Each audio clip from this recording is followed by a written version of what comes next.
Happy Friday. We made it. Hi, I'm Kate Yarbrough with Wood & Houston Bank. Your attitude and approach to everything you do can give you a competitive advantage professionally and personally, can strengthen your influence with others, and can propel you into leadership opportunities. With that in mind, today I'm excited to introduce you to Nina DeAngelo. Nina is an Army veteran, Vice President of the O'Fallon Chamber of Commerce, and has launched her own successful business, Dynamic Shift, to help business owners understand their own decision-making and thought processes. She is a certified master coach and trainer in the field of neuro-linguistic programming and is passionate about helping individuals reach their highest potential. While she can speak on many different topics, today she's going to help you work through turning your dreams into successes one thought at a time. Hello, I'm so happy to be here today. My name is Nina DeAngelo, and I'm the Vice President for the O'Fallon Chamber of Commerce and Industries in Missouri, as well as a small business owner for a company called Dynamic Shift, where I am a certified master coach and trainer in the field of neurolinguistics programming. Whoa, what is neurolinguistics programming, you might ask? Great question. I study how the brain and the nervous system interact to produce action, or lack thereof, for you to accomplish, or not, a specific result. And then throw emotions on top of that, and that's what I help people understand. How their brain, heart, and emotions all have a role in their decision-making process. The title of my presentation today is Dreams, the Stuff Success is Made of, and we'll get more into that here in just a bit. But first, I wanted to say thank you for having me. When preparing for today's presentation, I was so excited that I get to share my knowledge in the space of mindset with all of you. And as time went on, guess what happened? Yep, I started to develop doubt. Am I smart enough? Am I good enough? Am I simply just enough to deliver this presentation and make an impact on my audience? And truth be told, right before the record button was pushed, I felt like I might throw up a little bit. When in your life has this happened to you? When have you been tasked with having the conversation, presenting on that topic, or just having a meeting with a member or a client where self-doubt started creeping in before the meeting even started, and you were playing all the scenarios in your head of what could go wrong? We all do it. It's a natural human response to the unknown. Our brains are hardwired to keep us safe, and anything unknown is considered dangerous to our brains. Today I'm going to share some information with you that hopefully will help you become more aware of your habits around your decision making. I'm here to simply just share knowledge with you. Is that fair? Okay, great. Before we get started, I just want everyone to take a couple of deep breaths and relax. Good. I want everyone to be really relaxed so I can introduce you to your unconscious mind. Let me ask a few questions. Get your minds going. And if any of these questions stir anything within you, then I'm doing the right thing. Can you imagine having tools in your toolkit of life that can help you achieve any goal you set your mind to? Visualize setting lofty goals for yourself and then going out in the world and achieving those goals. Or even better, surpassing those goals. What would your life, your business look like 1 year from now if you made that happen? Who here could benefit from a more positive mindset, personally or professionally? Yeah, especially after the last 2.5 years, right? Who here would love to be able to recognize being in a state that does not serve your greater good and be able to shift that in an instant? Who here could use more patience and understanding with themselves and others? Yeah, me too. I invite you to stay plugged in with me today and take notes. I'm going to share some information with you that has shifted my life in such a profound way. I sometimes get super geeky talking about it to people, so please forgive me in advance. I'm going to keep this high level because what I'm going to share with you today has so many facets. I can go down a rabbit hole very easily. I'm going to get real with you and give you a glimpse into my life and how it's brought me to this point, right here and right now. Dreams, the stuff success is made of. I named this presentation what I did because our brains process in pictures and visuals. If I told you, don't think of a blue tree, what just happened? Yep, you either saw a blue tree in your head or you saw the words blue tree. Am I right? And dreams are nothing more than vivid images we create in our minds. And some of us dream of success, whether that's being a successful professional, in a successful relationship, being financially successful, the list goes on and on. And knowing what I know about the human brain, our emotions, and how they are all connected, I know if you can dream of success, you can achieve success. Ever since I was a little girl, I had a voice in the back of my head that said, there's more, Nina. More to life, more to what you know, more to what you are seeing, feeling, and doing. What was that more?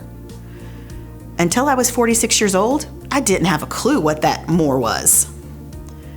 My introduction into NLP, Neuro-Linguistics Programming, was that more for me.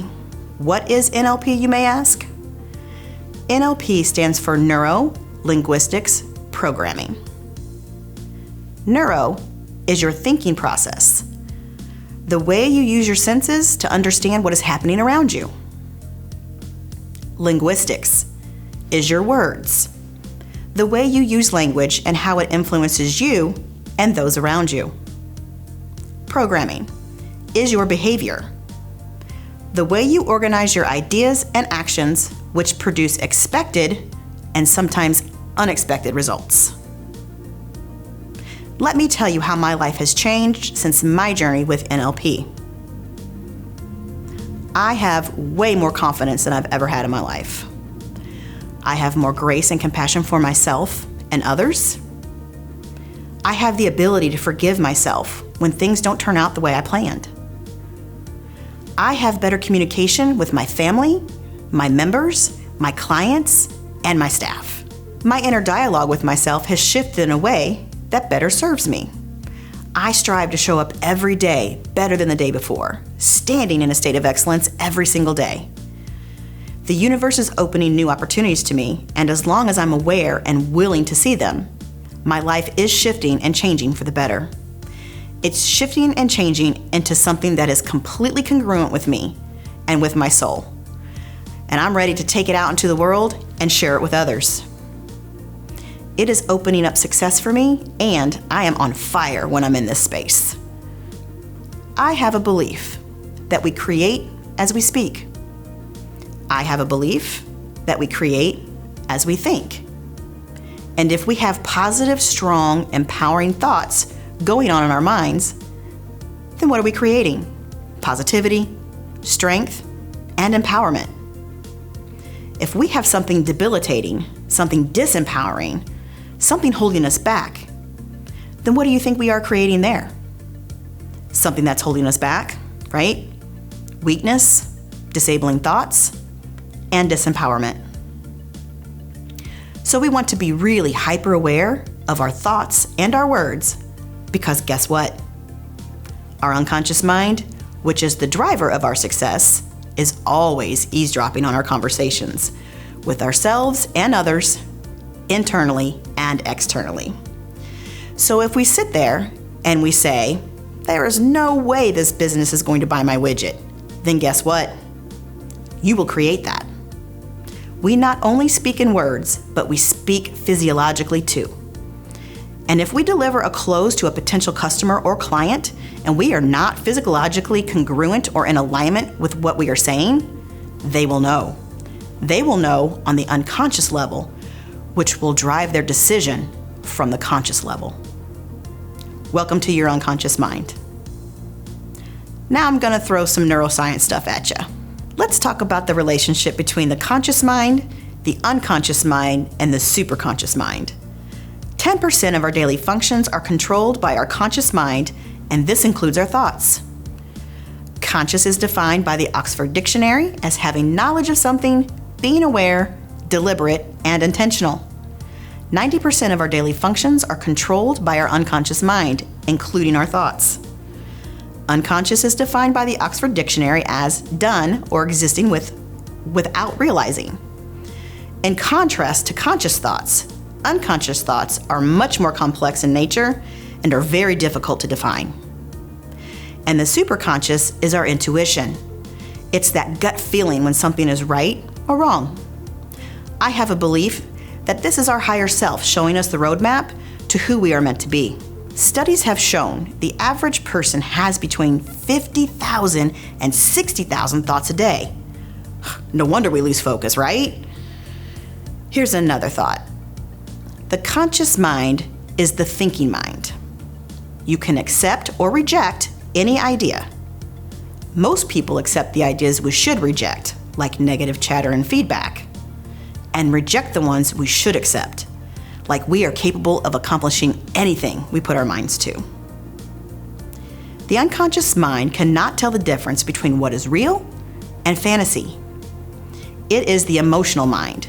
It has to accept what we give it and what we emotionalize. Remember a few minutes ago when I said the average human has between 50,000 and 60,000 thoughts in a day? Now check this out. Those same studies have shown of those thoughts, 80% are negative thoughts, and 95 of those thoughts are repetitive thoughts, meaning we've had that same thought time and time again. No wonder mental health is so prevalent in our society these days. Let's go back to talking about the unconscious mind. The unconscious mind runs on prime directives and has since the beginning of time. One of the prime directives of the unconscious mind is it represses memories with negative emotions attached to them until it thinks you are ready to deal with that emotion.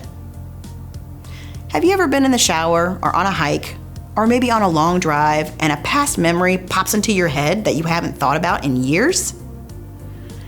This is your unconscious mind bringing this event up and asking if you are ready to deal with the emotions that are tied to it. Why do you think when someone's been through a traumatic event and can't recall details, and where time is critical, hypnosis is often used to recover the details? It's because every detail of that event is stored in that person's unconscious mind, being repressed in order to protect them, according to their unconscious mind. And hypnosis is an artificial way to tap into the unconscious mind to recover that critical information.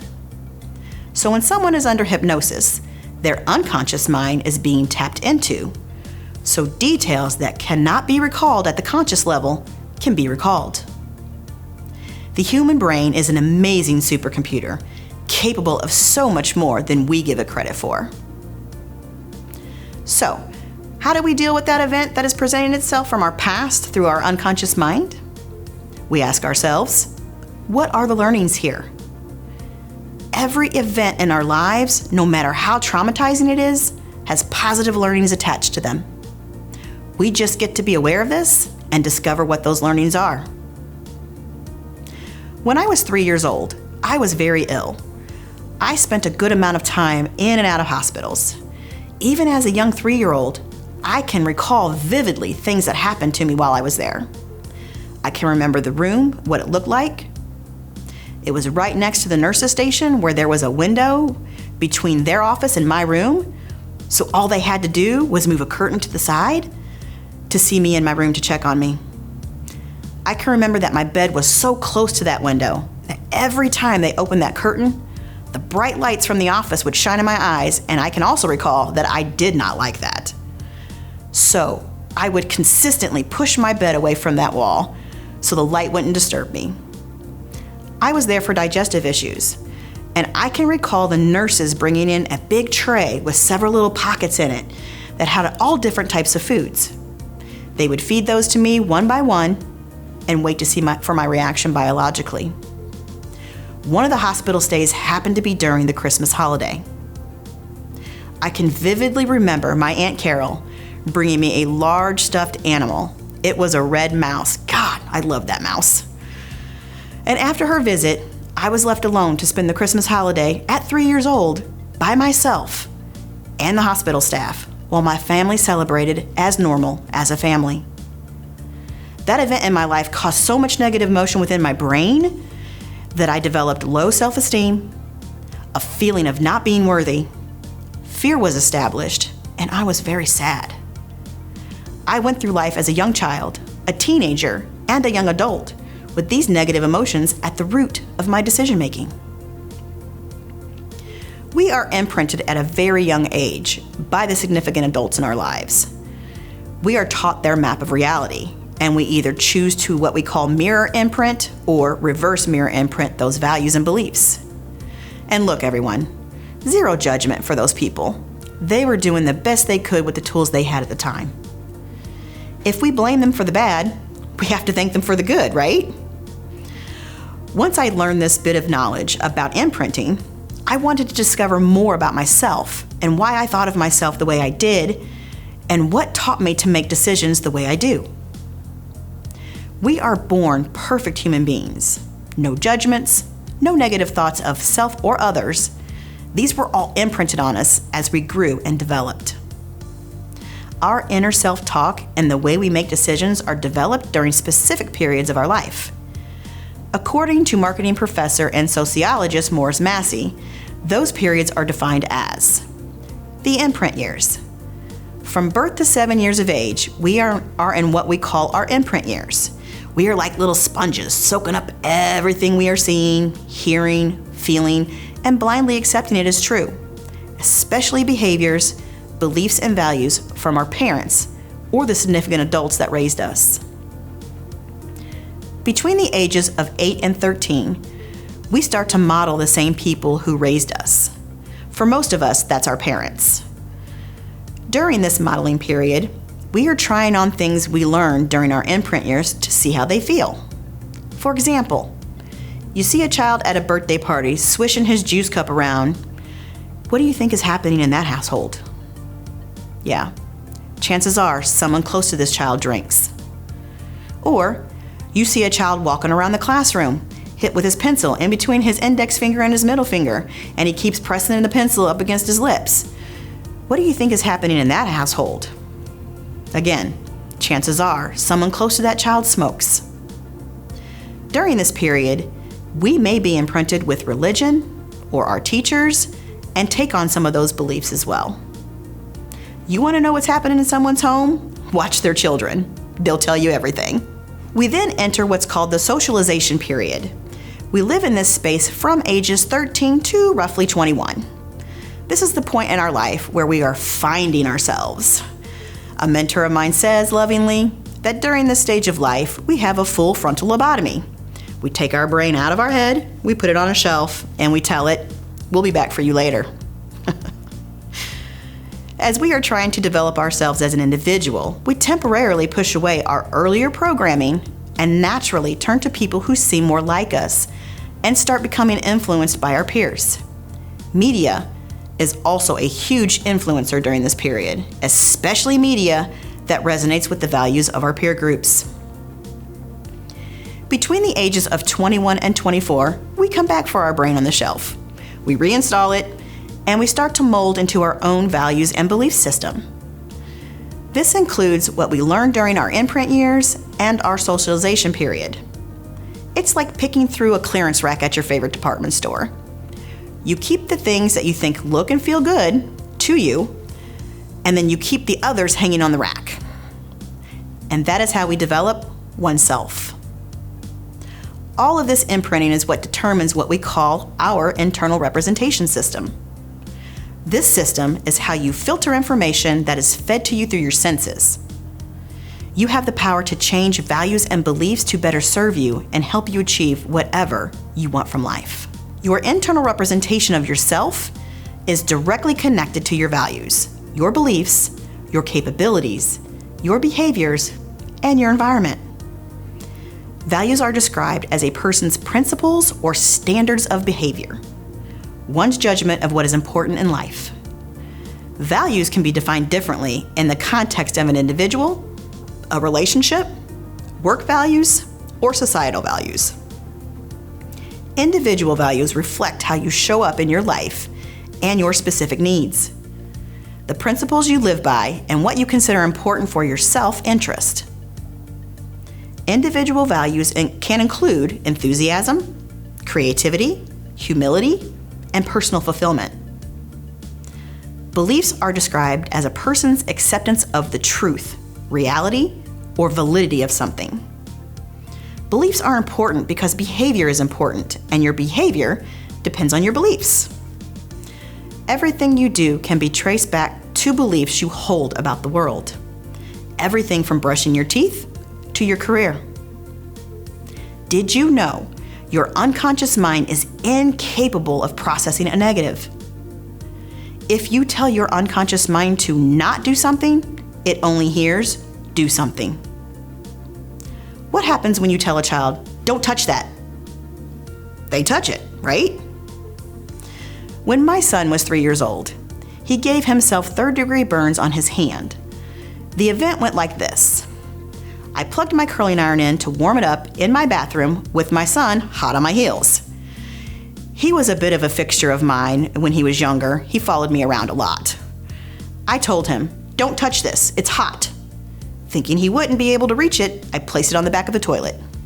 I started to walk out of the room thinking he was right behind me, because normally he would be, when I heard this ear-piercing shriek. He had picked that hot curling iron up by the barrel and suffered third-degree burns on the webbing of his hand in between his thumb and index finger. Have you ever said, don't forget my purse or my wallet as you're getting ready to leave for the day? And then what happens? About a mile down the road, you're turning around because guess what? You forgot your wallet or your purse. Try shifting your language. Say it the way you want it. Remember to grab my purse or my wallet before I leave the house. Or, that is hot and it will hurt you and mommy wants you to stay safe. We as human beings, we are constantly at a choice point. What do I mean by that? What I mean is, we are either choosing to change the current situation we are in, or we are choosing to accept the situation we are in. However you want to see it, we are constantly choosing. What are you choosing to do with your life? Your profession, your relationships, your finances. You guessed it, the list can go on and on. Your internal dialogue is so important to the success of your goals and how you're going to get there. How many of you woke up this morning, stumbled across the room to go to the bathroom, because everyone pees first thing in the morning, right? Caught a glimpse of yourself in the mirror and said, you're awesome and I love you. And if you didn't, what did you say? And was it something that feeds your soul or sucks the life out of you? I know I have shared a lot of information with you today, and for some of you, this has been an awakening. Stick with that awakening and watch your world change in ways you never thought possible. Some takeaways for today. You can do anything you set your mind to do. All the resources you need are already within you. Awareness is key. You have the power to change any and all situations you are currently in, especially if they are not serving you. Our brains process in pictures and visuals, so dream big. Choice is a powerful thing. Suffering is always optional. And my last takeaway is, change your mindset, you'll change your life. Now that you have a better understanding of how our value and belief systems were developed, and you have been introduced to your unconscious mind, you can shift mindset to better serve you. I encourage you to set those big goals and go for it. The only person holding you back is you. You will never speak to anyone more than you speak to yourself internally. Be kind. Be kind to yourself. Love yourself unconditionally, and the rest of the world will fall into place. Because when you love yourself, really love yourself, the universe will love you back. Before I wrap up here today, I want to invite everyone to get very real with themselves. If anything I said today struck a chord with you, stirred some emotion, get really curious as to why that is. If you are interested in learning more about NLP and the journey I've been on, I'd love to chat with you some more. Now, if you're looking for some daily inspiration, you can follow me on Instagram or Facebook. Thank you for allowing me to come here today and share my experience with all of you. Thank you for staying tuned in, and I hope I have given some of you a glimmer of hope that there is more to life than what you are currently experiencing. Dream big and take action. Now go out there and have a kick-ass day. Thank you, Nina. And thank you to all of our amazing speakers and to all of you who have watched all week long. We are so happy to have been able to share such inspiring words with you this week. And we can't wait to see you again next year.